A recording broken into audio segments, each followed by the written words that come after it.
Reading comprehension ही आपका CSAT clear कराने वाला है। ये वीडियो ही आपका सीसेट क्लियर कराएगा। इस वीडियो को देखने के बाद रीडिंग कॉम्प्रिहेंशन में आपकी एक्यूरेसी तो डैम श्योर बढ़ जाएगी। ठीक है, वो आपको आधे घंटे में समझ में आ जाएगा। द इम्पॉर्टेंट थिंग इज़ क्या कि इस वीडियो में मैं आपको वो सारे ट्रिक्स, सारे तरीके की कम से कम वक्त में रीडिंग कॉम्प्रिहेंशन किस तरीके से सॉल्व किया जाता है, क्या तरीका है रीडिंग कॉम्प्रिहेंशन सॉल्व करने का कि कम से कम समय में आप कितने एक्यूरेसी के साथ इस चीज़ को सॉल्व कर पाओ। पहली चीज़। दूसरी चीज़ कि it's a saviour even for a non math और maths background whatever it is. क्यों?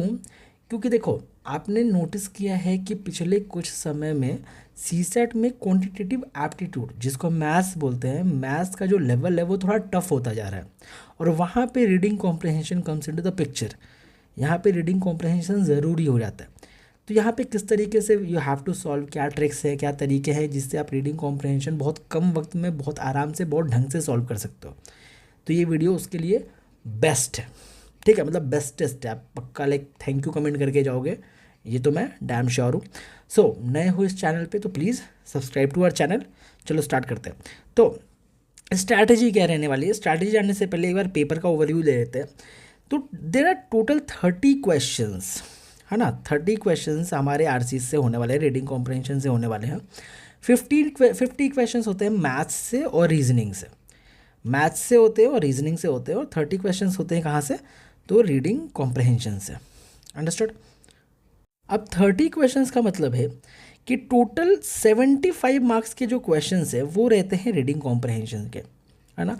66 मार्क्स अपना कट ऑफ है। मतलब क्या, 75 मार्क्स और reading comprehension is +9 of the cut off, है ना। 66 मार्क्स कट ऑफ है और रीडिंग कॉम्प्रिहेंशन आते हैं 75 मार्क्स के। अंडरस्टूड। मैं क्या बोलता हूँ कि आप छोड़ो 75 मार्क्स, आप जाओ सिर्फ और सिर्फ 50 मार्क्स के लिए। आपको इस 75 में से 50 मार्क्स स्कोर करने हैं। You just have to score 50 marks. ठीक है, अंडरस्टूड। और यहाँ आपके पास रहते हैं 50 क्वेश्चन।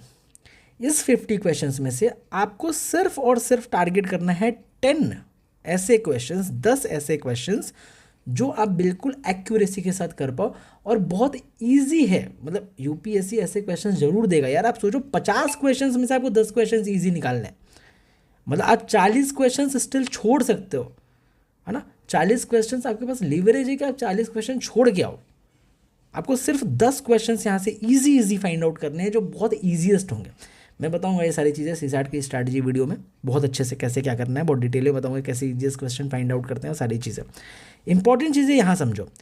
हम यहाँ बात करेंगे इस 30 क्वेश्चंस के लिए, इस 75 मार्क्स के लिए। यहाँ पे आपको 50 मार्क्स स्कोर करने हैं।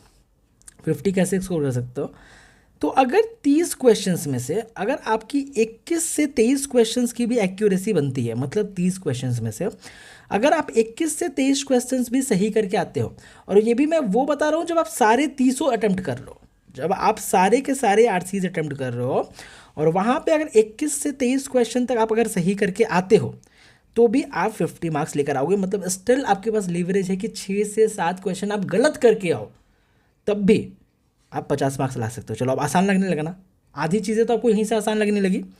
ठीक है, पहली चीज़ तो ये कि इस 50 में से सिर्फ आपको 10 इजी फाइंड आउट करने क्वेश्चन, है ना। कैसे करने मैं सीसैट स्ट्रैटेजी वीडियो में बताऊंगा। दूसरी चीज़, इस 30 में भी आपको 21 से 23 क्वेश्चन सिर्फ आपको सही करके आने हैं। 6 से 7 गलत भी हो जाए तो कोई बड़ी इशू नहीं है।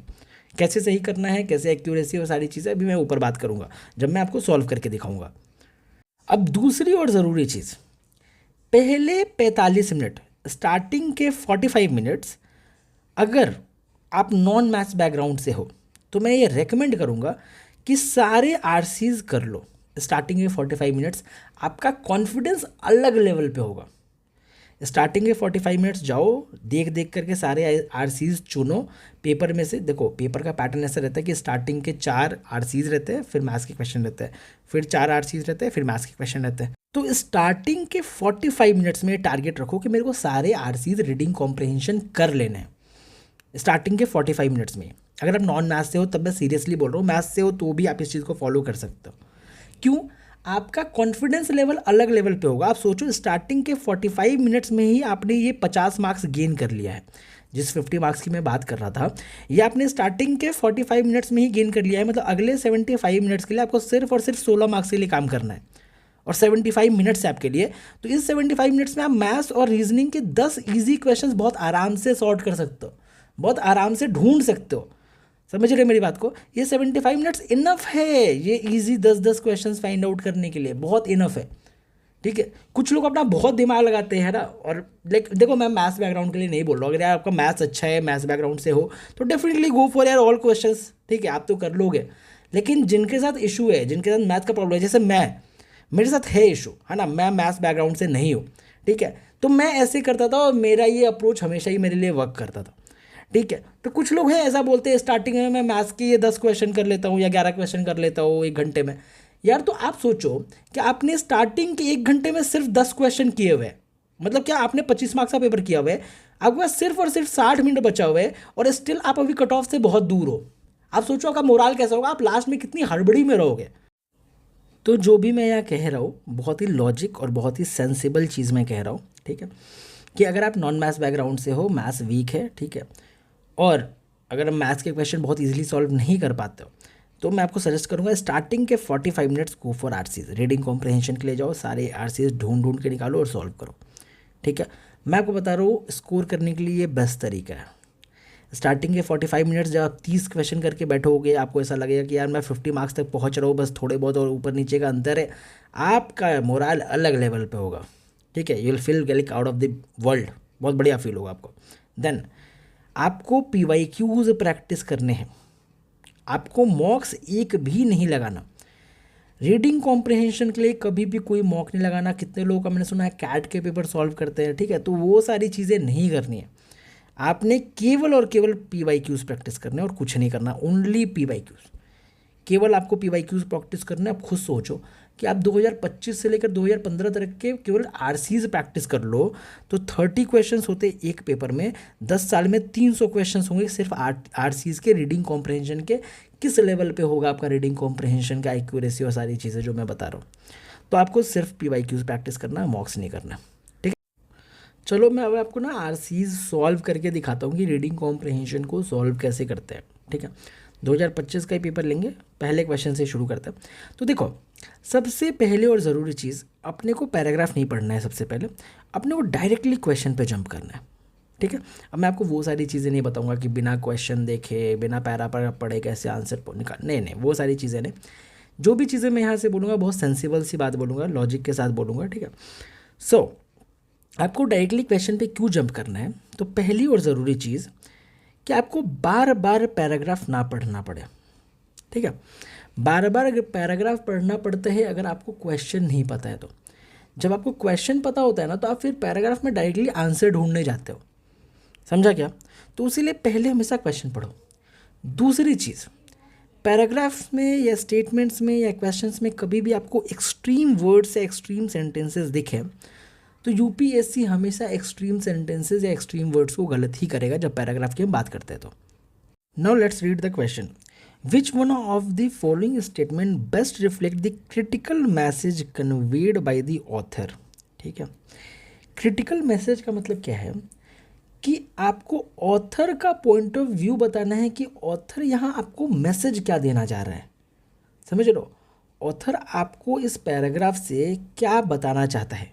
ठीक है, इट इज़ सिमिलर लाइक कि बचपन में जब आप कहानियाँ सुनते थे, ठीक है, बड़ा इंटरेस्टिंग है सुनना। बचपन में जब कहानियाँ सुनते थे, तो जब कहानी खत्म हो जाती तो फिर आप पढ़ते थे ना, मॉरल ऑफ द स्टोरी क्या है कि एकता में बल होती है, मैसेज होता था, मॉरल ऑफ द स्टोरी होती थी हमेशा। ये वही है कि आपको बताना है कि मॉरल ऑफ द स्टोरी क्या है, मॉरल ऑफ द पैसेज क्या है, क्रिटिकल मैसेज ऑथर क्या बोलना चाहता है जनता को जो पढ़ रही है पैराग्राफ। ठीक है, तो this is the critical message. इतनी आसान तरीके से समझो।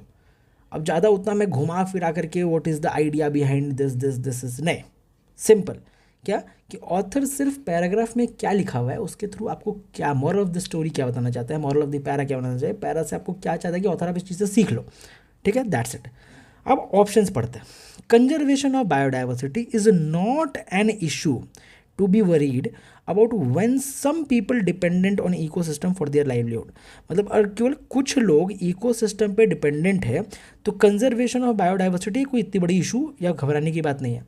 अच्छा एक बात बताओ, कुछ लोग भी अगर डिपेंडेंट है तो क्या आपको सच में लगता है कंजर्वेशन ऑफ बायोडाइवर्सिटी अगर कुछ लोग डिपेंडेंट है तो घबराने की बात नहीं है? खुद से सोचो इस चीज़ के बारे में। हटाओ, अभी तुमने पैरा पढ़ा भी नहीं है, बस आप सोचो कि सच में क्या ऐसा है क्या।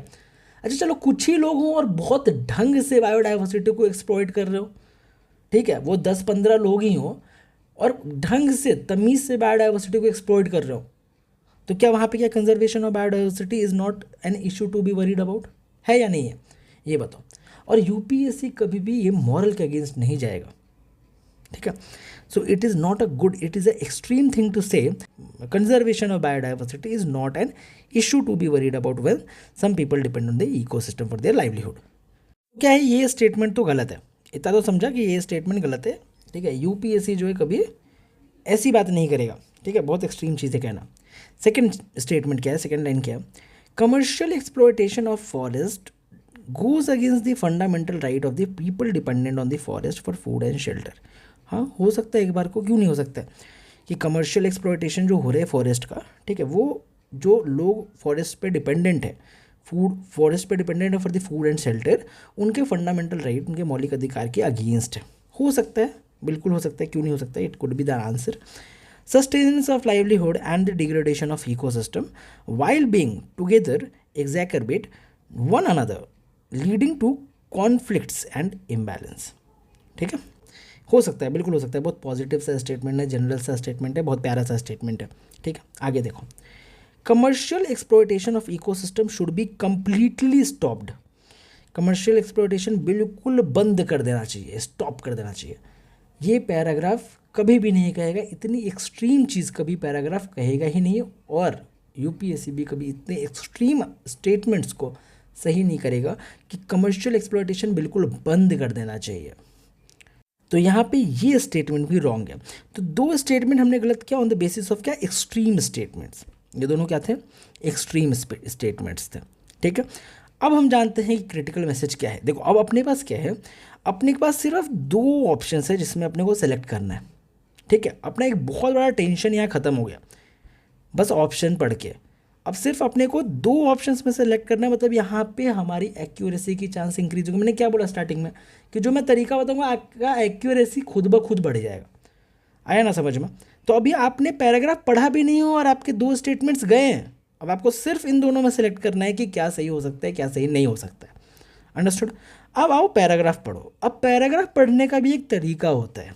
क्या होता है कि आपको थ्रू आउट पैराग्राफ को अपने पेन से या पेंसिल से, जो भी आपने हाथ में रखा है, ब्लैक पेन रखते हो, उससे आपको पैराग्राफ को हाईलाइट करना है, कीवर्ड्स को हाईलाइट करना है, ताकि जब दोबारा आप पैराग्राफ पढ़ने को जाओ तो पूरा पैराग्राफ पढ़ने में आपका टाइम बर्बाद ना हो, आपको सिर्फ वो कीवर्ड्स दिखे और उस पर आप आंसर अपना फाइंड आउट कर पाओ। ठीक है, चलो let's read the paragraph. Maintaining an ecosystem just to conserve biodiversity will affect its commercial potential as well as the livelihood dependent on the ecosystem। मतलब बायोडाइवर्सिटी को कंजर्व करना just to maintain the ecosystem, केवल ecosystem को maintain करने के लिए, वो उस बायोडाइवर्सिटी के कमर्शियल पोटेंशियल को, लाइवलीहुड जो लोग लाइक उस इकोसिस्टम पे डिपेंडेंट है अपने खाने पीने के लिए, तो उसको वो इफेक्ट कर सकता है, उस चीज़ को क्या वो हार्म पहुंचा सकता है, इफेक्ट कर सकता है। ठीक है, there is also a conflict between using an ecosystem only for livelihood, for commercial exploitation और स्ट्रिक्टली फॉर कंजर्वेशन। यही चीज़ यहाँ मेंशन है कि एक कॉन्फ्लिक्ट है किस किस चीज़ के बीच में, या तो आप लाइवलीहुड के लिए सिर्फ और सिर्फ इकोसिस्टम को यूज़ कर रहे हो, या तो आप कमर्शियल का एक्सप्लॉयटेशन के लिए इकोसिस्टम को यूज़ कर रहे हो, या तो आप स्ट्रिक्टली यूज़ कर रहे हो फॉर दी कंजर्वेशन पर्पज़। और यहाँ पे देयर इज़ अ कॉन्फ्लिक्ट। तो कॉन्फ्लिक्ट किस चीज़ों के बीच में है, इन तीन चीज़ों के बीच में। अब आपने हाईलाइट कर लिया, ठीक है, कि इन तीन चीज़ों के बीच में कॉन्फ्लिक्ट है।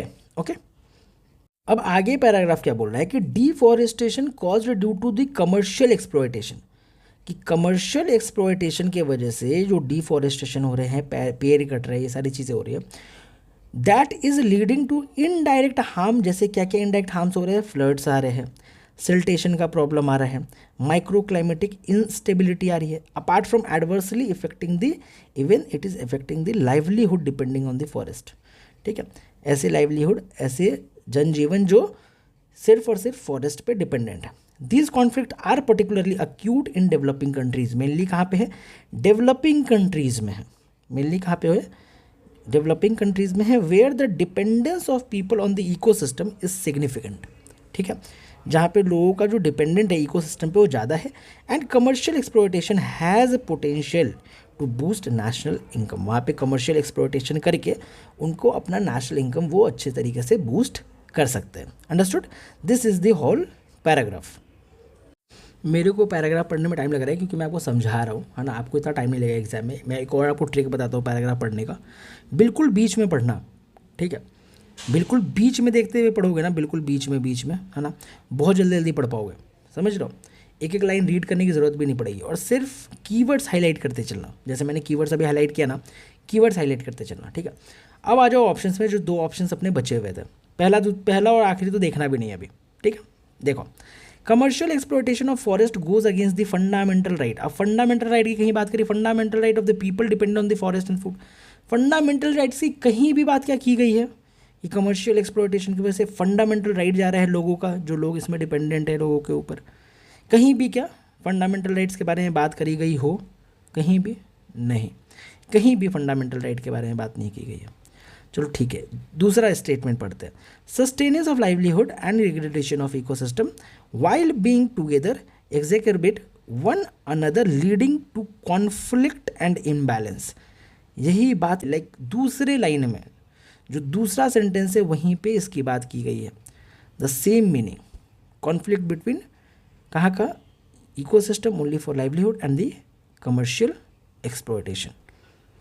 आया समझ में, एग्जैक्टली इसी चीज़ की बात दूसरे लाइन में ही की गई है, और यहाँ से आपका आंसर आ गया, द आंसर इज सी, ठीक है। बहुत आराम से सॉल्व हो गया है, बहुत ही आराम से, ठीक है। आपने देखा मेरे को सॉल्व करते हुए, इसको आप जब सॉल्व करोगे बहुत जल्दी कर लोगे, बहुत आराम से कर लोगे, ठीक है। चलो, with reference to the above passage the following assumption have been made, no country need to depend on the ecosystem to boost national income.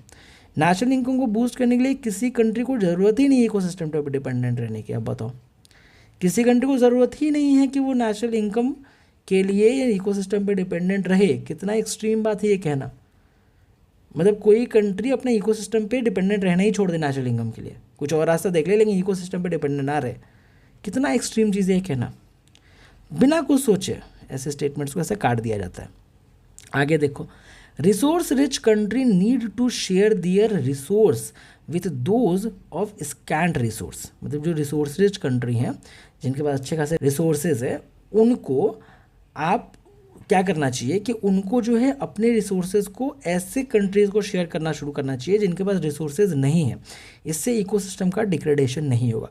क्या कहीं पूरे पैसेज में इस तरह की कोई बात की गई है कि रिसोर्स रिच कंट्री और लेस रिसोर्स कंट्री?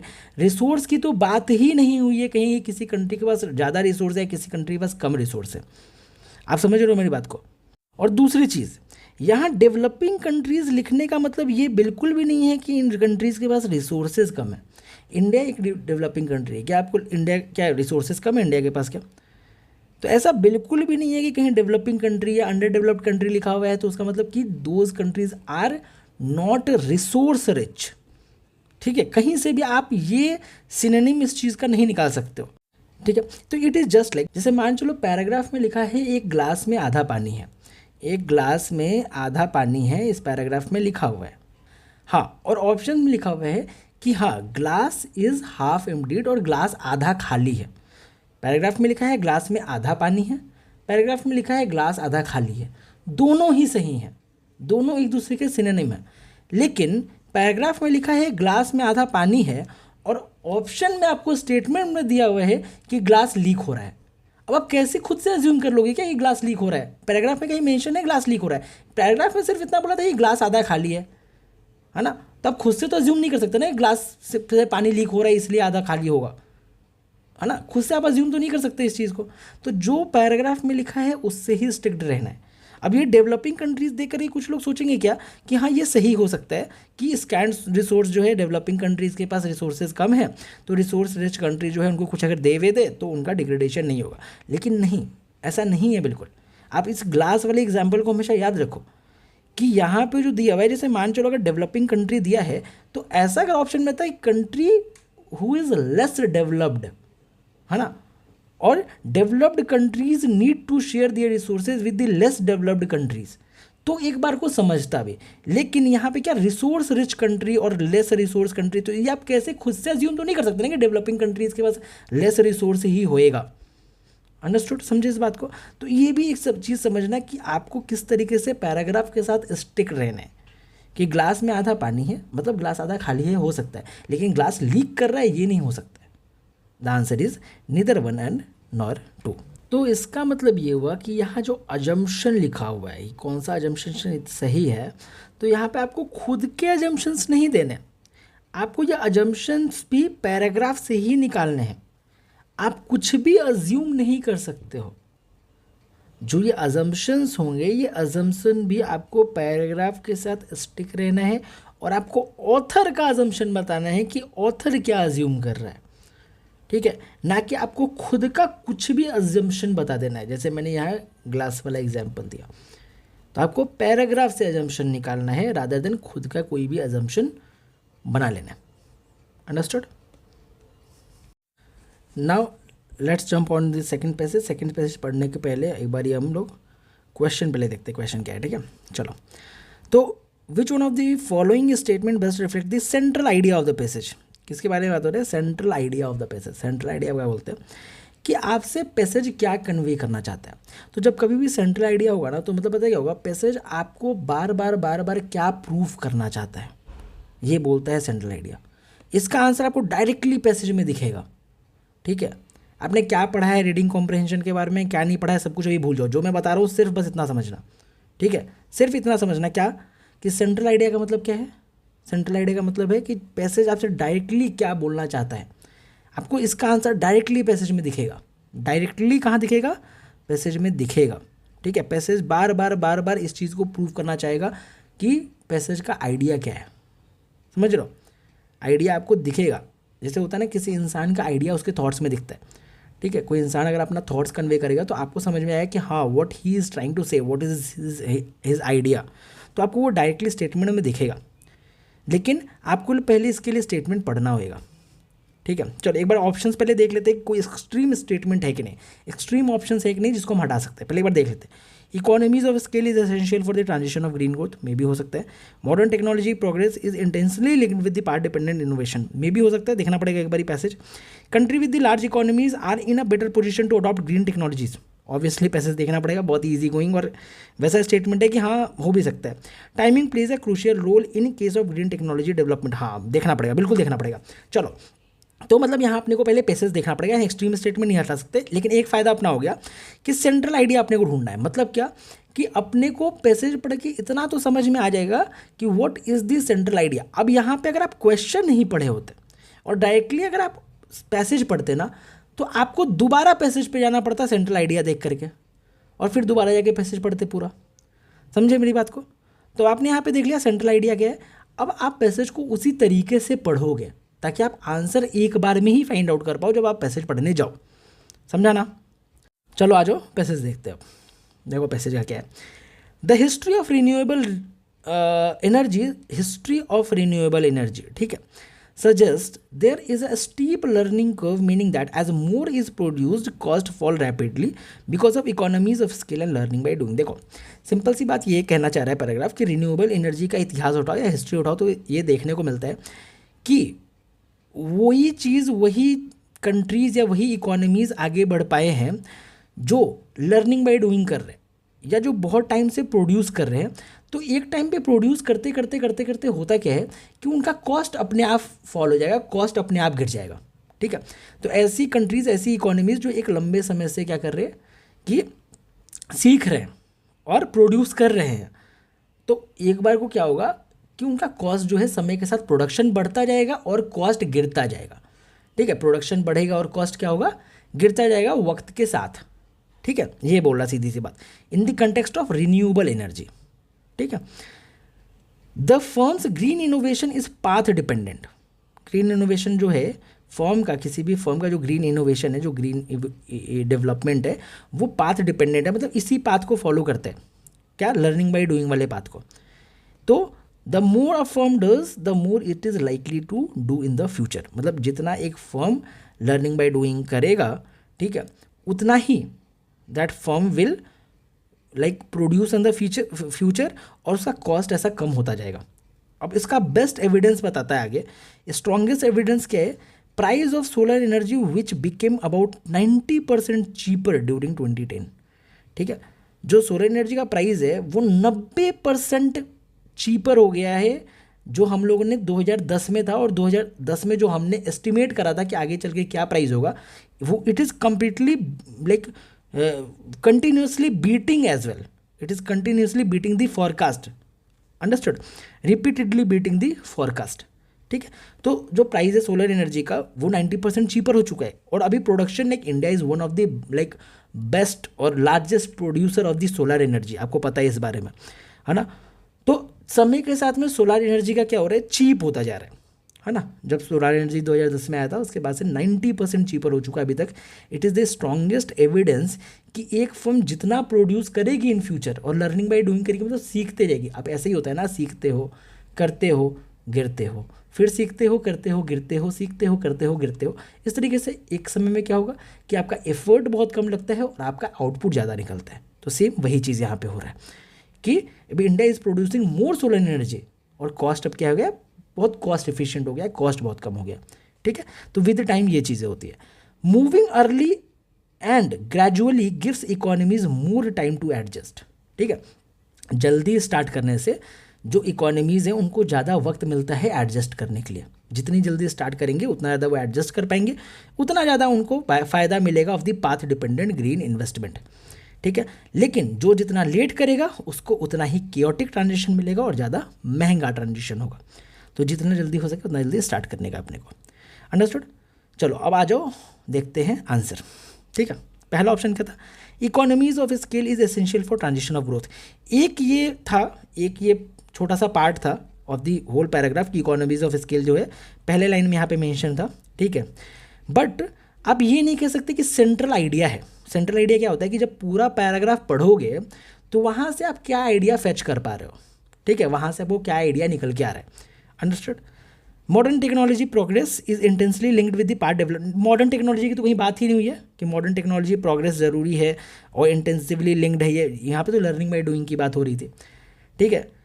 टाइमिंग की बात हो रही थी कि पहले स्टार्ट करा, ठीक है, तो बेस्ट कर रहेगा, बाद में करेगा तो उतना बेनिफिट नहीं रहेगा, ये सारी बातें हो रही थी। Countries with large economies are in a better position to adopt green technology. ये कहीं से भी सेंट्रल आइडिया नहीं था पैसेज का, ठीक है। कहीं से भी पैसेज जो है ये आपको कन्वे नहीं कर रहा था, कहीं से भी this is not the central idea of the passage कि ऐसी कंट्रीज जो बड़ी इकोनॉमीज़ के साथ है वो बेटर पोजीशन में है अडॉप्ट करने के ग्रीन टेक्नोलॉजी। कहीं भी आपको पैसेज पढ़ के लिखा कि पैसेज आपको ये आइडिया कन्वे करना चाहता है, कहीं भी ऐसा लगा? कहीं भी नहीं लगा। ये केवल यूपीएससी को लगा, ठीक है, और ये बिल्कुल ही गलत है। आंसर के में इन्होंने यही आंसर दिया है, ये गलत है। मैं चैलेंज करता हूँ, कुछ कुछ ऐसे टीचर्स हैं जो इसको भी ज़बरदस्ती का ना वो कर रहे हैं, प्रूफ कर रहे हैं कुछ ना कुछ लॉजिक दे करके, बल्कि नहीं, ये गलत है। ये this is not a central idea, this is inference. Inference में मैं भी बताऊँगा आपको। सेंट्रल आइडिया बहुत सिंपल है, पता है, जानबूझ करके कॉम्प्लिकेट करते हैं लोग, आपको कन्फ्यूज़ करते हैं। बहुत सिंपल है, क्या है, timing plays a crucial role in this case of green technology development. ये है central idea of the passage. कैसे? अब मेरी बात सुनो, मेरे पास है प्रूफ है। देखो, पहले स्टार्ट किया history of renewable energy. Renewable energy की हिस्ट्री ये बोलती है कि जो जितना प्रोड्यूस करेगा उतना कॉस्ट जो है उसका कम होता जाएगा विद टाइम, ठीक है। सबसे पहले यहाँ पे बता किया टाइम का, पहले लाइन में। फिर से लर्निंग बाय डूइंग की बात कर रहे हैं, learning by doing with time, time के साथ होता है। तीसरी बात, more it is likely to do in the future, ठीक है, जितना फर्म करेगा उतना ही वो फ्यूचर में अच्छा बेनिफिट रीप करेगा। अबाउट टाइमिंग, और इसको और ज़्यादा पुख्ता और ज़्यादा स्ट्रॉन्ग करता है ये एग्जाम्पल। सोलार एनर्जी का प्राइस 90% चीप हुआ है 2010। यहाँ भी टाइमिंग की ही बात की गई है कि टाइम के साथ जैसे जैसे सोलार एनर्जी में डेवलपमेंट होता गया उस तरीके से वो चीप होता गया। फिर लास्ट में इसको एंड ही किया गया इस पैराग्राफ के साथ कि जो जल्दी शुरू करेगा, क्या टाइमिंग की बात की गई कि नहीं की गई, जो जल्दी शुरू करेगा वो gradually economies more time to adjust, ठीक है, उनको जल्दी जो है वो बेनिफिट जो है वो रीप करेगा, जो लेट करेगा वो नहीं कर पाएगा। तो यहाँ पे एग्जैक्टली यही सेंट्रल आइडिया है, बार बार बोला गया है timing plays a crucial role in the case of green technology development and this is the answer, ये आंसर है। अंडरस्टूड? तो दिस इज द आंसर, ये central idea of the passage. आपको समझ में आया ना सेंट्रल आइडिया क्या होता है, कि डायरेक्टली पैसेज को पढ़ के जो आपको आइडिया मिल रहा है, जो आपको क्रक्स मिल रहा है, जो आपको पैसेज कन्वे करना चाहता है, तो पैसेज आपको यही कन्वे करना चाहता है, ठीक है। और हटाओ आप सेंट्रल आइडिया, आप कोई भी यहाँ पे अजम्पशन भी लिखा होता है आपका, यही आप एज्यूम करोगे कि timing is the crucial thing here in the whole passage. Understood? अब countries with the large economies are in a better position to adopt green technologies, कहीं लिखा है? नहीं लिखा हुआ है। ये क्या है? ये इन्फरेंस है। अब इन्फरेंस क्या होता है? इन्फरेंस भी पूछा जाता है कभी कभी। एक्चुअली बहुत ही पुअर तरीके से डिज़ाइन किया गया है ये क्वेश्चन को, ठीक है। तो इन्फरेंस क्या होता है ये समझना। इन्फरेंस ये होता है जो डायरेक्टली आपको पैसेज में गिवन नहीं होगा, ठीक है, लेकिन लॉजिकली आपको समझना होगा। मतलब ये चीज़ जो है डायरेक्टली आपको पैसेज में गिवन नहीं है। अगर यहाँ पे इन्फ्रेंस लिखा होता तो मैं बोल रहा हूँ, सेंट्रल आइडिया नहीं, यहाँ पे इन्फ्रेंस लिखा होता तो, ठीक है। यहाँ क्या सेंट्रल आइडिया लिखा है। सेंट्रल आइडिया बहुत ईजी चीज़ होती है, ठीक है। सिंपल आपको क्रक्स जब बस जानना होता है पैराग्राफ का, जो आपने ईजिली यहाँ जान लिया था। यहाँ पे क्या है? इन्फ्रेंस क्या होता है? डायरेक्टली पैसेज में गिवन नहीं है, which is not directly given in the passage, और आपको लॉजिकली ये फाइंड आउट करना है कि what will be the answer. तो यहाँ पे आप कह सकते थे इन्फरेंस कि हाँ भाई, जो लार्ज इकोनॉमीज होती हैं वो बेटर पोजीशन में होती हैं। क्यों? उनकी इकोनॉमी बड़ी है, रिसोर्सेज ज़्यादा हो सकते हैं, सारी चीज़ें आप इन्फरेंस कर सकते हो, सोच सकते हो, इम्प्लाइड ये सारी चीज़ें, है ना। अर्ली इन्वेस्टमेंट वो कर सकते हैं, वो ऐसी इकोनॉमीज़ है जहाँ पे वो ज़्यादा स्केल कर सकते हैं, ज़्यादा इन्वेस्ट कर सकते हैं। तो हाँ, यहाँ पे आप लॉजिकली ये चीज़ें सोच सकते हो। अंडरस्टूड? यहाँ पे आप लॉजिकली क्या कर सकते हो? सोच सकते हो। तो इन्फ्रेंस का मतलब क्या हुआ कि conclusion that is not directly stated in the passage but can be understood logically from the given information in the passage. Understood? तो दिस इज द इन्फ्रेंस। तो यहाँ यूपीएससी गलत है, ठीक है। तो यूपीएससी का बंदा कोई अगर देख रहा है ये वीडियो को, तो एक बार इसको कंसिडर कर लेना। चलो, अब the second thing is reference the above passage assumption have to be made, ठीक है। अब अजम्पशन जानना है। अजम्पशन मैंने ऊपर बताया, अजम्पशन के लिए आप थोड़ा ब्रॉड जा सकते हो। अजम्पशन के लिए हमेशा ब्रॉड सोचो, ब्रॉड जाओ, ठीक है। कि आपको अब यहाँ अज्यूम करना है कि क्या क्या चीज़ें आप अज्यूम कर सकते हो, ठीक है। और अज्यूम भी वही करना है जो पैराग्राफ में मेंशन्ड है, ठीक है। तो क्या लिखा हुआ है? Path dependent green investment will eventually most likely benefit growth as well as public finances, ठीक है। ग्रोथ और पब्लिक फाइनेंसेस दोनों के लिए ये बेनिफिट हो सकता है। हाँ, बिल्कुल हो सकता है इन अ कंट्री लाइक इंडिया। हाँ, इंडिया जैसी कंट्रीज़ के लिए हो सकता है, डेफिनेटली। क्यों नहीं हो सकता है? पार्ट डिपेंडेंट ग्रीन इन्वेस्टमेंट की तो बात की गई है पूरे तुम्हारे पैराग्राफ में, और एंड में यही बात करी गई है कि इट विल रीप बेनिफिट अगर पार्ट डिपेंडेंट आप हो तो, है ना। तो डेफिनेटली हो सकता है। If other green technologies follow the same pattern as that of solar energy, there will most likely be an easy green transition, ठीक है। तो बिल्कुल सोलर एनर्जी का एग्जांपल भी दिया हुआ था कि अगर और भी जो ग्रीन टेक्नोलॉजी है सेम पाथ अगर फॉलो करे सोलर एनर्जी की जैसा, तो सोलर एनर्जी की जैसा वो भी कर सकते हैं easily, like there will be green transition. ये स्टेटमेंट में ही गिवन था। तो both 1 and 2 is the correct answer, दोनों ही सही आंसर होंगे। अंडरस्टूड? समझ में आया? इसमें तो कुछ ऐसा टफ नहीं था, दोनों ही तो directly path dependent green investment पूरा डायरेक्टली मेंशन है उधर पे। अजम्पशन कहीं भी होना, ब्रॉड सोचो, थोड़ा सा ब्रॉड रखो अपने माइंड सेट को, ठीक है। और यहाँ पे सेकंड स्टेटमेंट तो डेफिनेटली गिवन ही है। अंडरस्टूड? दूसरी चीज़ देखो, ऐसे आंसर की इसके लिए आपको परेशान नहीं होना है। ऐसे देखो 3-4 गलतियाँ भी आप कर सकते हो। मैंने स्टार्टिंग में उसलिए आपको बोला ना कि आपके पास लीवरेज है कि आप 6 से 7 क्वेश्चन गलती करके आओ, कोई दिक्कत नहीं है, बिल्कुल गलत करके आओ। लेकिन मेरे सिखाने के बाद अब ऐसे क्वेश्चंस गलत नहीं होने चाहिए, समझ रहे हो। अब मैंने को बता भी दिया है कैसे एक्यूरेसी लेके आना है, सारी चीज़ें मैंने आपको बहुत डिटेल में समझाई, उसीलिए अंडरस्टूड। उसलिए मैं आपको ना क्वेश्चन करते करते बता रहा हूँ कि सेंट्रल आइडिया क्या बोल रहा है, क्रक्स क्या बोल रहा है, इन्फरेंस क्या होता है, समझे ना। तो इस चीज़ को समझना। अंडरस्टूड? चलो अब आगे देखते हैं। चलो नेक्स्ट पैसेज में देखते हैं। नेक्स्ट पैसेज में सीधे अपन ऑप्शन पे पहले जंप करेंगे। ऑप्शन क्या बोलता? लॉजिक मोस्ट लॉजिक रैशनल और प्रैग्मेटिक मैसेज क्या बोल रहा है ऑथर इसमें, ठीक है। तो सेम चीज़ है कि मैसेज क्या बोल रहा है ऑथर, जो पहला क्वेश्चन था अपना कि मैसेज क्या है ऑथर का, जो मैंने बताया है उस तरीके से आपको देखना है कि ऑथर भाई क्या मैसेज देना चाहता है, क्या बोलना चाहता है, मॉरल ऑफ द स्टोरी क्या बताना चाहता है, ठीक है। तो पहले तो ऑप्शंस देखते हैं। The mitigation and adaptation strategy to address और tackle the climate change, climate change का जो स्ट्रैटेजी क्या है एड्रेस करने के लिए, जो स्ट्रैटेजी और जो भी मिटिगेशन स्ट्रैटेजी है, is essentially the responsibility of each state. हर एक स्टेट की ये रिस्पॉन्सिबिलिटी है। अब खुद सोचो ये कितना एक्सट्रीम बात कहना है कि हर एक स्टेट की, मतलब इंडिया में 28 स्टेट है तो उन 28 स्टेट्स की बस ये रिस्पॉन्सिबिलिटी है। तो it is essentially the responsibility of each state. हर एक स्टेट की रिस्पॉन्सिबिलिटी है कि भाई क्लाइमेट चेंज को जो आप टैकल करो। It is the responsibility of each state, ठीक है, ऐसा बोल दिया सीधे, ठीक है। तो क्या ये मैसेज है, ये मॉरल ऑफ द स्टोरी कहना चाहता है कि भाई हर एक स्टेट का ये रिस्पॉन्सिबिलिटी होना चाहिए? नहीं, this is very extreme thing to say कि ईच स्टेट, पहली बात तो ये चीज़ essentially the responsibility of each state, ये बहुत एक्सट्रीम चीज़ है कहना, बहुत एक्सट्रीम बात है ये कहना। आया समझ में?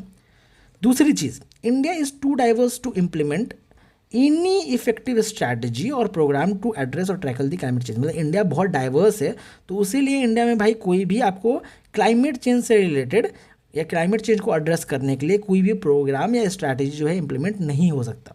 सिंपली यही बोल रहे हो ना, मतलब आप कि इंडिया बहुत डाइवर्स है, उसीलिए इंडिया इज़ टू डाइवर्स कि यहाँ पे आप कोई भी इफेक्टिव स्ट्रैटेजी इंप्लीमेंट कर पाओ। कितनी निगेटिव बात है ये कहना, खुद सोचो कितना निगेटिव सा स्टेटमेंट है। क्या यूपीएससी एग्जामिनर कभी ये चीज़ लिखेगा या ऑथर कभी ये बोलना चाहेगा कि भाई इंडिया तो इतना डाइवर्स है कि यहाँ तो कुछ हो ही नहीं सकता इंप्लीमेंट, ठीक है, या India is too diverse to implement all this things, India से ना हो पाएगा।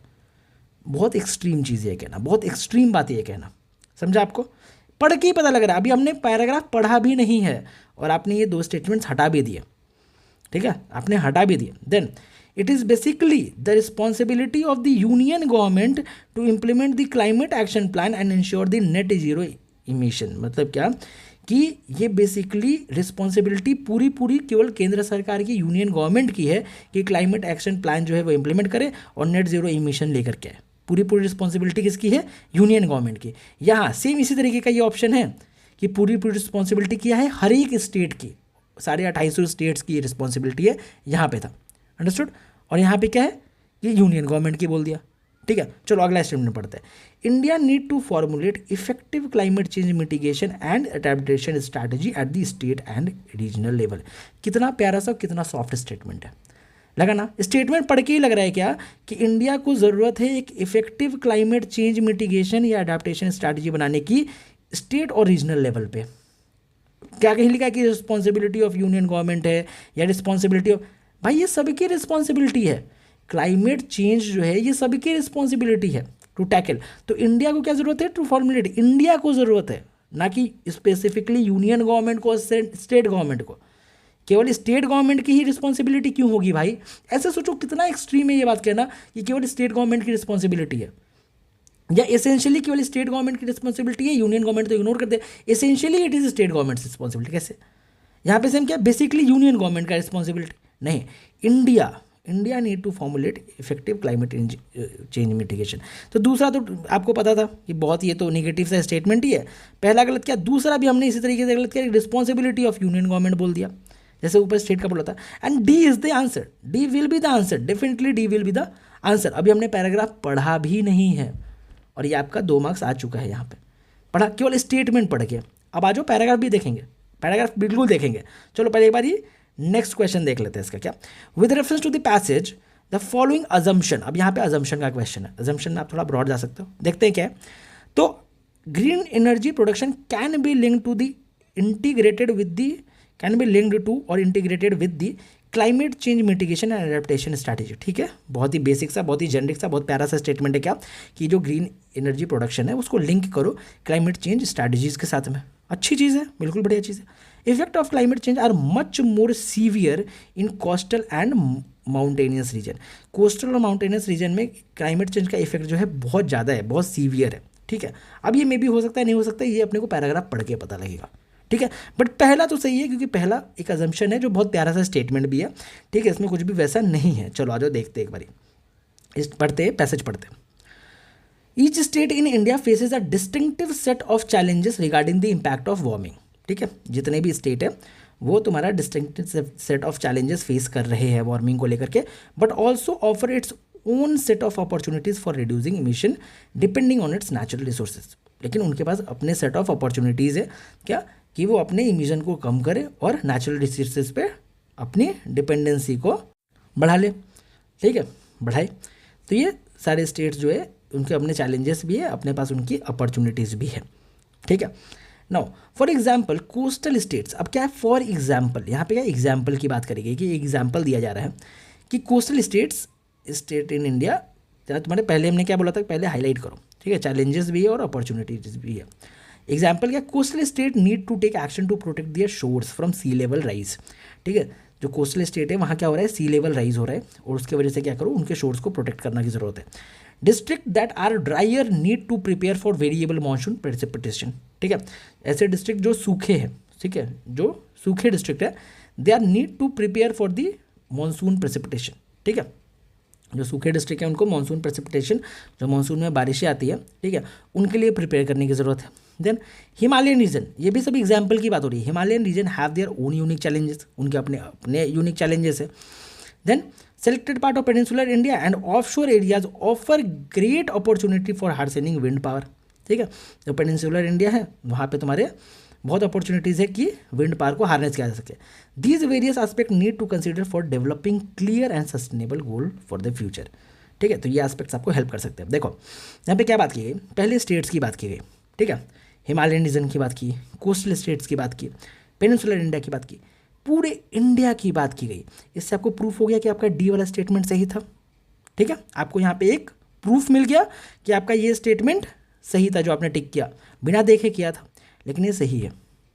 देखा ना, कहीं भी कैसा बोला गया कि सारी स्टेट्स की रिस्पॉन्सिबिलिटी है, यूनियन गवर्नमेंट की रिस्पॉन्सिबिलिटी, कहीं भी आइडिया था कि ये मैसेज था, ये मॉरल ऑफ द स्टोरी था। मॉरल ऑफ द स्टोरी कहीं था क्या, मॉरल ऑफ द स्टोरी मैंने बोला कभी भी मैसेज होना, मैसेज ऑफ ऑथर, सीधे सोचो मॉरल ऑफ द स्टोरी। तो मॉरल ऑफ द स्टोरी ये था कि इंडिया को ऐसा स्ट्रैटेजी तैयार करने की ज़रूरत है, क्या effective climate change mitigation strategy तैयार करने की ज़रूरत है। कहीं भी मॉरल ऑफ द स्टोरी ये क्या कि सारे स्टेट्स को बोलो कि वो अपना कुछ बनाए पॉलिसी, या यूनियन गवर्नमेंट को बोलो वो अपना बनाए पॉलिसी, या ऐसा था क्या कि इंडिया भाई बहुत डाइवर्स है, यहाँ तो कुछ नहीं हो सकता, ऐसा था क्या। सिंपल सा डी इज़ द आंसर, यहाँ पे ऐसा प्रूफ हुआ ना।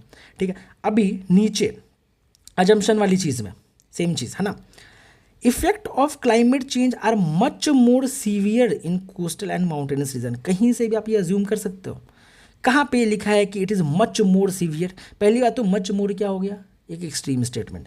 चलो हटाओ, अभी एक्सट्रीम्स को नहीं भी मानते, तो यहाँ आप देखो कहाँ पे ऐसा लिखा हुआ है क्या, एक एग्जाम्पल दिया हुआ है, सिंपल सा बेसिक सा एग्जाम्पल कि कोस्टल स्टेट का, हिमालयन रीजन के लिए, पेनिनसुलर इंडिया के लिए एक एग्जाम्पल दिया हुआ है। यहाँ ऐसा कैसे आप अज्यूम कर सकते हो कि it is much more severe in coastal and Himalayan region, कैसे आपने ये अज्यूम कर लिया, किस तरीके से आप ये अज्यूम, जब ऑथर अज्यूम नहीं कर रहे तो ऑथर ने क्या बोला, फॉर एग्जाम्पल।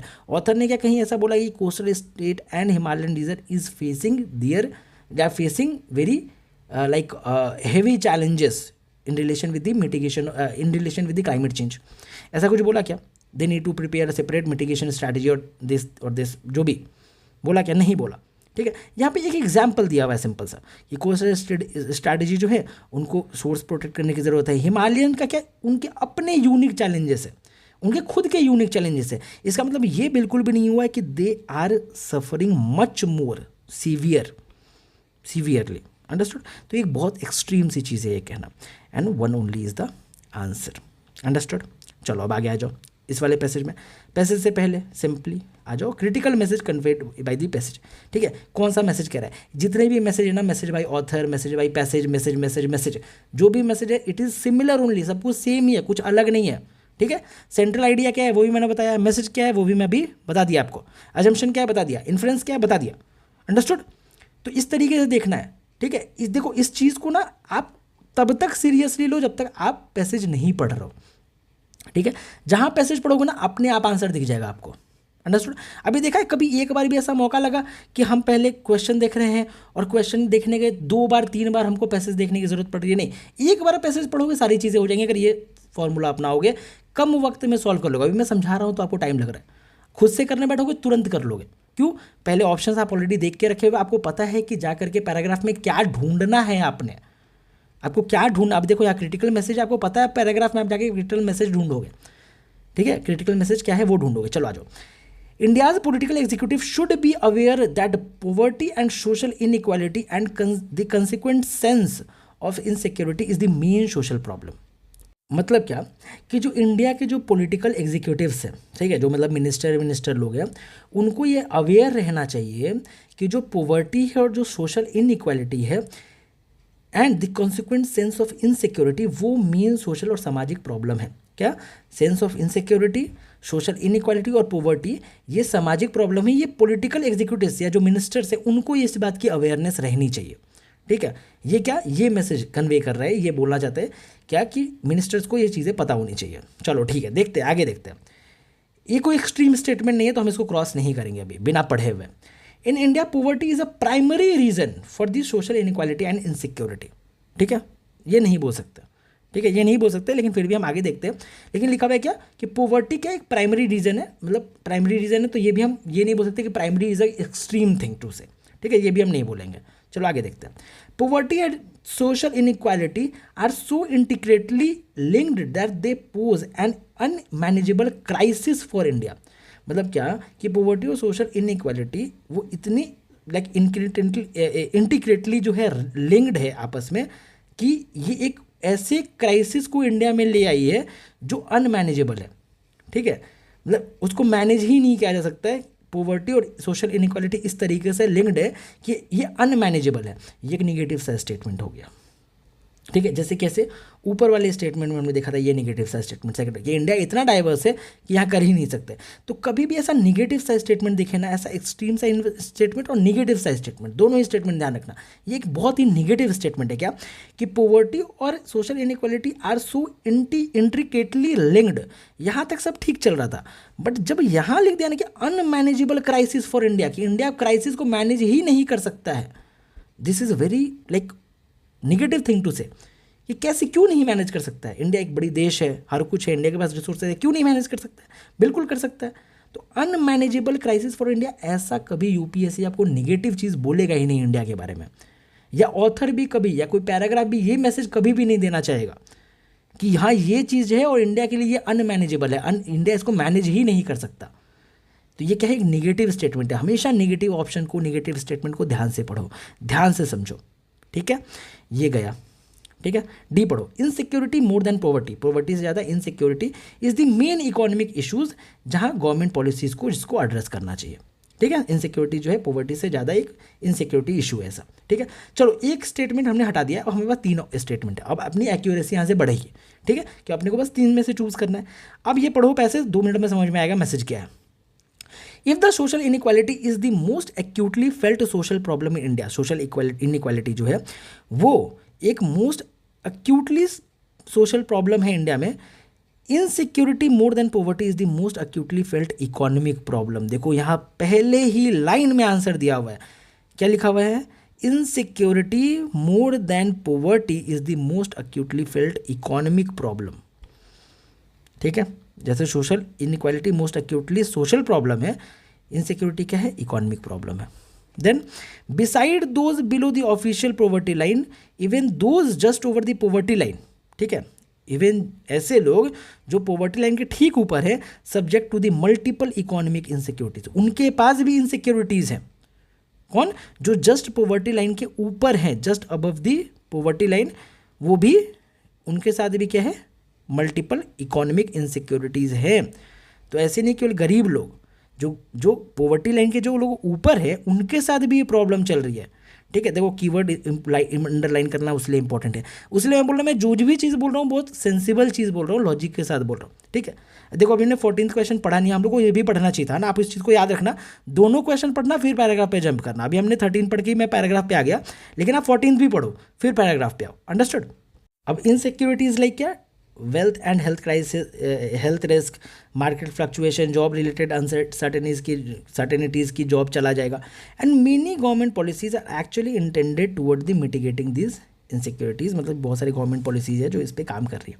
ठीक है, अब देखो ये पहले ही लाइन में आंसर गिवन है, तो यहाँ पे वही चीज़ दिया हुआ है, देखो ये डायरेक्टली मैसेज गिवन है क्या, insecurities more than the poverty is the main economic issue that government policies must address. और पूरे पैराग्राफ में क्या इनसिक्योरिटीज के बारे में ही बात की गई है। क्या कहीं ऐसा बोला गया है पॉवर्टी एंड सोशल इनइक्वालिटी, ऐसी बात है poverty is the primary reason for the social inequality insecurity? कहीं भी आपको लगा ऐसा पढ़ करके, मैंने पढ़ा आपके सामने, आपको कहीं भी ऐसा फील हुआ क्या कि ये मैसेज बोलता चाहते हैं ऑथर? तो message the same thing, understood.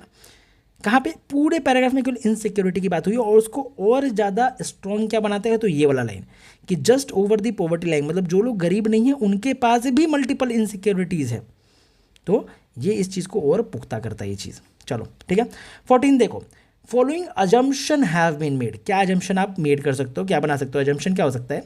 तो पहला अजम्पशन देखो, people above the poverty line also are prone to suffer from anxiety about economic insecurity. बताओ, लिखा ये यही लाइन है, डायरेक्टली मेंशन्ड, ठीक है, कुछ सोचना ही नहीं, कुछ दिमाग ही नहीं लगाना, ठीक है। Then eradication of poverty can result in peace and social equality in the country.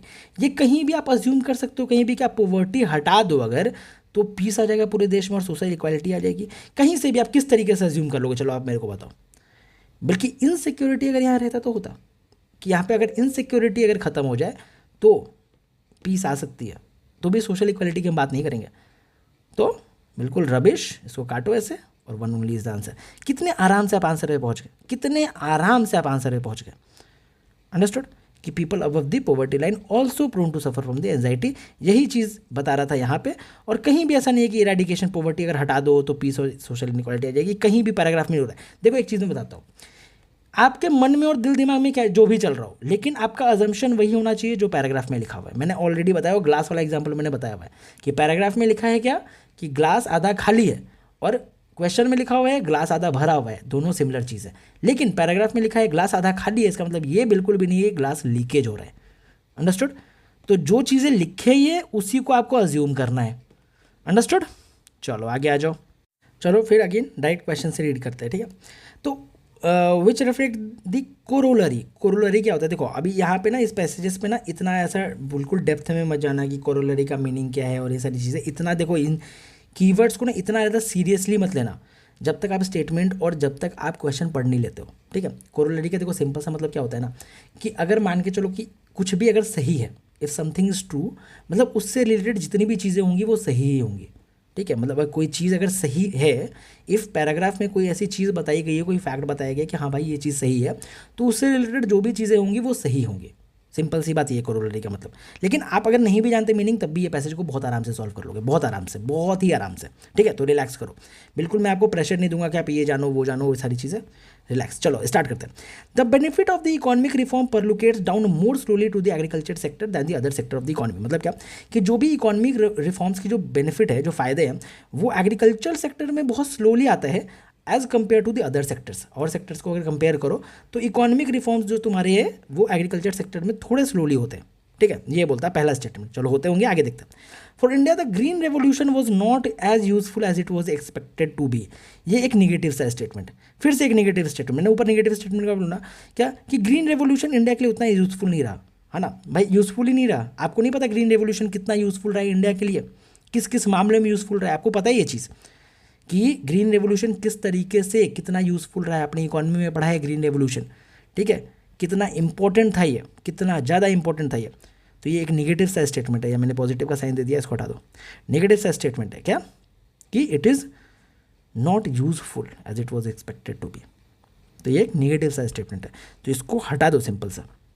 Then India lagged behind other countries. देखो फिर से एक निगेटिव सा स्टेटमेंट कि इंडिया जो है और देशों से पीछे in adapting mechanised and modern farming. नहीं, बिल्कुल निगेटिव। इंडिया के बारे में कोई भी निगेटिव चीज़ दिखे सीधे हटाओ। निगेटिव और एक्सट्रीम ये दोनों याद रखना, देखना हमेशा सही होगा आपका आंसर, हमेशा सही होगा। दो स्टेटमेंट ऐसे डायरेक्टली हटाओ। तो India lagged behind other countries, नहीं बिल्कुल भी नहीं, ये सब सुनना ही नहीं अपने को, इंडिया के बारे में बुरा नहीं सुनना। Rural to urban migration resulted in the stagnant agriculture sector, ठीक है। नहीं पता मेरे को, हो सकता है मे बी कि रूरल टू अर्बन माइग्रेशन भी एक रीज़न है कि एग्रीकल्चर सेक्टर स्टैग्नेंट है। हाँ बिल्कुल हो सकता है, क्यों नहीं हो सकता। ए और डी में से आंसर लग रहा है, एक्यूरेसी बढ़ेगी अपनी। अब ए और डी सिर्फ दो ऑप्शन में से अपने को सेलेक्ट करना है, दो ऑप्शन हमने उड़ा दिया ऑलरेडी। चलो अब आ जाओ, देखते हैं पैसेज। पैसेज क्या बोलता है। One of the dismal realities of the agriculture sector. क्या है भैया reality? In independent India has been that is never experienced a high growth phase unlike the non agricultural economy. मतलब क्या नॉन एग्रीकल्चरल इकोनॉमी में जितना high growth phase आया है उतना एग्रीकल्चरल में नहीं आया है। ठीक है, ये एक रियलिटी है इंडिया का। अब देखो इंडिपेंडेंट इंडिया में, अब देखो पहला स्टेटमेंट आपको सही होता हुआ दिख रहा है, ठीक है, उसीलिए पहले ऑप्शन पढ़ना जरूरी है। ठीक है, अब मेरी बातों में लॉजिक लग रहा है ना कि the benefit of economic reform percolate down more slowly to the agriculture sector than the other new sector. मतलब क्या, इकोनॉमिक रिफॉर्म एग्रीकल्चर सेक्टर में धीरे धीरे होता है as compare to other sector. ठीक है, ये पहले लाइन में ही थोड़ा बहुत देखने लगा। अब आगे देखो, the highest decadal growth like CAGR for agriculture has been just 3.5% in the 1980s. Also, after experiencing a spurt in decadal growth during 1980s, agriculture growth suffered relative stagnation. मतलब क्या, हर तरफ जहाँ ग्रोथ का टाइम था agriculture 1980s में agriculture growth वहाँ भी stagnant था, वहाँ भी एग्रीकल्चर ग्रोथ रुका हुआ था, स्टैगनेंट था। ठीक है, so this is in sharp contrast to a non agricultural growth. Non agriculture growth से क्या ये बिल्कुल डिफरेंट है, which consistently increase from 1980s to 2000। ठीक है, तो नॉन एग्रीकल्चर ग्रोथ हमेशा बढ़ता रहे लेकिन एग्रीकल्चर नहीं हुआ है, और यही आपका पहला स्टेटमेंट ही बोल रहा है। ठीक है, डी तो बिल्कुल कहीं से भी नहीं है, रूरल अर्बन माइग्रेशन की तो बात ही नहीं कही गई कहीं। ठीक है, पूरे स्टेटमेंट में कहीं रूरल अर्बन माइग्रेशन की तो बात ही नहीं कही गई है, कहीं बात नहीं कही गई, ये गलत हो गया। ठीक है, तो जो बेनिफिट है वो एग्रीकल्चर पे क्या धीरे धीरे आ रहे हैं। अंडरस्टूड? तो this is the answer, A is the answer. ठीक है, बहुत आराम से आंसर निकला। और बी तो आपको पता है, देखो बहुत रबिश सा स्टेटमेंट है, ग्रीन रेवोल्यूशन जितना एक्सपेक्ट किया गया था उतना यूजफुल नहीं रहा।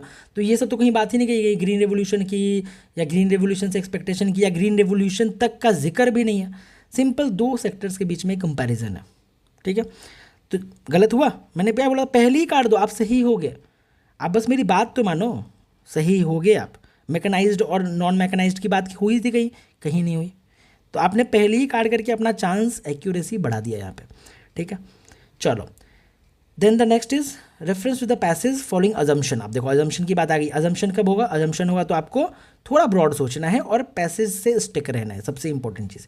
The growing divergence between the fortunes of agriculture and non agriculture economy. ठीक है, दोनों के बीच में जो ये डाइवर्जेंस आ रहे हैं in India could have been reduced content by. अब किस तरीके से इसको रिड्यूस किया जा सकता है, तो adapting large scale cultivation of the commercial crop and viable corporate farming. अगर कॉर्पोरेट फार्मिंग करना शुरू कर दिया जाए, कमर्शियल क्रॉप्स उगाना शुरू कर दिया जाए, तो इससे क्या होगा कि ये जो डिफरेंसेज है ये कम हो जाएंगे। ठीक है, ये एक निगेटिव सा चीज़ है कहना। अगर कमर्शियल फार्मिंग और कॉन्ट्रैक्ट फार्मिंग या कॉर्पोरेट फार्मिंग को बढ़ा दोगे तो हर कुछ कॉर्पोरेट लाइक तुम्हारा कमर्शियलाइज हो जाएगा। जब बहुत सारा कुछ कमर्शियलाइज हो जाएगा तो फिर फार्मर्स इनकम कब डबल होगी। ठीक है, फार्मर्स एक्सप्लॉइट होना शुरू हो जाएंगे। आप समझ रहे हो, उसीलिए कुछ दिन पहले जब कॉन्ट्रैक्ट फार्मिंग एक्ट आया था तो फार्मर्स ने उसके लिए प्रोटेस्ट किया था और सरकार को वो एक्ट वापस लेना पड़ा था। याद है आपको, याद है, नई चीज़ हुई थी।